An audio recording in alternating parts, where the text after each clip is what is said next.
안녕하세요. 오늘 저희는 조이문 교수의 생태법학 입문 발췌본을 통해서요. 법의 미래에 대한 아주 흥미로운 탐구를 시작해보려고 합니다. 네, 반갑습니다. 이 조이문 교수님이 중남미법 전문가시잖아요. 직접 현장을 다니시면서 인간과 자연의 새로운 관계, 이거 깊이 연구하셨더라고요. 네, 맞습니다.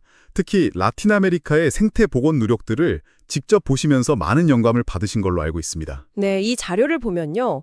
지금 우리가 겪는 기후위기나 생태계 문제 앞에서 과연 이 인간 중심의 법, 이게 괜찮은 걸까? 이런 근본적인 질문을 던지고 있어요. 그렇죠. 어쩌면 자연이나 심지어 미래에는 인공지능에게까지 법적인 권리를 주어야 하는 거 아니냐, 이런 이야기까지 나옵니다. 와, 인공지능까지요. 정말 큰 변화인데요. 오늘 저희가 바로 이 생태법학이라는 새로운 법 패러다임을 좀 깊이 파헤쳐보는 게 목표입니다. 같이 한번 들어가 보시죠. 네, 아주 중요하고 또 시의적절한 주제라고 생각합니다. 그동안 법이라는 게 전통적으로는 자연을 인간이 그냥 소유하고 이용하는 대상, 그러니까 객체로만 봤거든요. 객체요? 물건처럼요? 네. 로마법에 나오는 주인 없는 물건, 이런 개념부터 시작해서요. 소유권을 정당화하는 여러 이론들까지 아주 오랫동안 법은 자연을 인간을 위한 자원으로만 여겼죠. 하긴 환경법이라는 게 있긴 하지만 그것도 좀 개발을 하고 나서 피해를 줄이는 데 초점을 맞춘다는 느낌이 들 때가 많아요. 환경 영향평가 같은 거요. 정확합니다. 조이문 교수님도 바로 그 점을 지적하세요. 이런 인간 중심적인 생각이 결국 오늘날의 생태 위기를 가져온 근본 원인 중 하나다. 여기서부터 생태법학 논의가 시작된다는 거죠. 그렇군요. 그럼 단순히 환경 규제를 좀 더 세게 하자, 이런 차원이 아닌 거네요. 생태법학은 기존 환경법하고는 뭐가 다른 건가요? 핵심은 그 패러다임 자체를 바꾸자는 겁니다. 생태법학은 법의 목적을요, 단순히 인간 권리 보장, 여기서 더 나아가서 지구 생명 공동체 전체의 건강한 존속으로 넓히자고 주장해요. 생명 공동체 전체요? 네. 그래서 자연, 생태계, 나중에는 AI 같은 비인간 존재들한테도 고유한 권리를 가진 법적 주체로서의 지위를 주자는 거예요.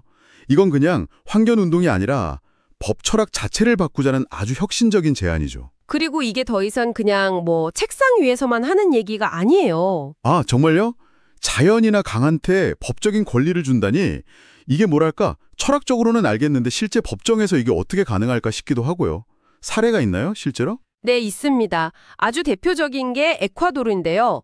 2008년에 세계 최초로 헌법에 자연의 권리를 명시했어요. 그 지역말로 파차마마, 어머니 지구의 권리라고 하죠. 헌법에요? 직접? 네. 그리고 그걸로 끝난 게 아니라 헌법재판소에서 판결도 나왔어요.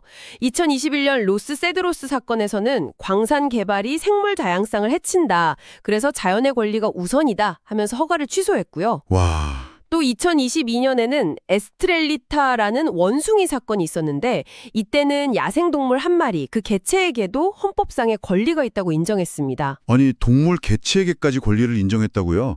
이건 정말 놀라운데요? 에콰도르가 굉장히 앞서가네요? 그럼 이런 움직임이 다른 나라에도 좀 있나요? 네, 점점 퍼지고 있습니다. 콜롬비아 헌법재판소도 2016년에 아트라토 강에 법인격을 부여했어요. 심지어 강의 회복과 보호를 책임질 수호자까지 지정했죠. 강을 지키는 사람을 법원이 정해줬다고요? 그렇습니다. 뉴질랜드도 2017년에 마오리족의 전통을 존중해서 환가누이 강을 법적인 주체로 인정하는 법을 만들었고요. 어떻게 보면 자연물이 법정에서 자기 목소리를 낼 수 있는 길을 열어준 셈이죠. 이런 걸 보면 법원, 그러니까 사법부 역할이 진짜 중요해 보이네요. 우리나라는 좀 어떤가요? 특히 최근에 기후소송 관련해서 헌법재판소 결정이 있지 않았나요? 네, 맞습니다. 국제사법재판소나 유럽인권재판소 같은 국제기구뿐만 아니라 각 나라 사법부의 역할이 점점 커지고 있어요. 한국헌법재판소도 2024년에 기후소송에서 아주 중요한 판단을 내렸죠. 어떤 내용이었죠? 국가가 기후위기에 소극적으로 대응하는 것이 현재 세대는 물론이고 미래 세대의 기본권까지 침해할 수 있다. 이렇게 본 겁니다. 이건 단순히 환경 문제를 넘어서서 생태적인 가치를 헌법 해석에 아주 적극적으로 반영한 거예요. 아, 미래 세대의 권리까지? 그렇죠. 이걸 시간을 건너는 정의라고도 표현하는데요. 법이 미래까지 내다보고 있다는 중요한 신호죠. 생태 헌법적 해석에 중요한 이정표를 세웠다고 볼 수 있습니다. 헌법 해석의 변화, 정말 인상 깊네요. 그러면 이 생태법학이라는 게 주로 헌법 차원에서 논의되는 건가요? 아니면 좀 넓은 범위인가요? 훨씬 넓습니다. 생태법학은 헌법 개정이나 해석 문제만이 아니고요. 법 체계 전체를 근본적으로 다시 짜야 한다고 주장해요. 법 체계 전체를요? 예. 예를 들면요? 예를 들어 민법에서는 자연을 그냥 물건으로 보지 말고 권리를 가진 주체로 인정하자. 형법에서는 아주 심각한 생태계 파괴 행위를 에코사이드, 그러니까 생태학살이라는 독립된 범죄로 만들자. 이런 논의가 있고요. 에코사이드. 네, 또 기업법에서도 이제 주주 이익만 따질 게 아니라 생태적인 책임도 기업의 중요한 의무로 넣어야 한다. 이런 목소리가 커지고 있습니다. 더 나아가서는 이제 인공지능이나 로봇 같은 새로운 기술 존재들하고 법적으로 어떤 관계를 맺을 거냐 이런 고민까지 해야 하는 단계죠. 와, 듣고 보니까 정말 법이라는 시스템 자체가 인간 중심에서 벗어나서 생명 공동체 전체를 아우르는 방향으로 뭐랄까 거대한 전환을 시작하고 있다는 느낌이 드네요. 오늘 조이문 교수님의 책 덕분에 생태법학이라는 새로운 세상을 본 것 같습니다. 네, 중요한 것은 법이 더 이상 인간만을 위한 언어가 아니라는 점입니다.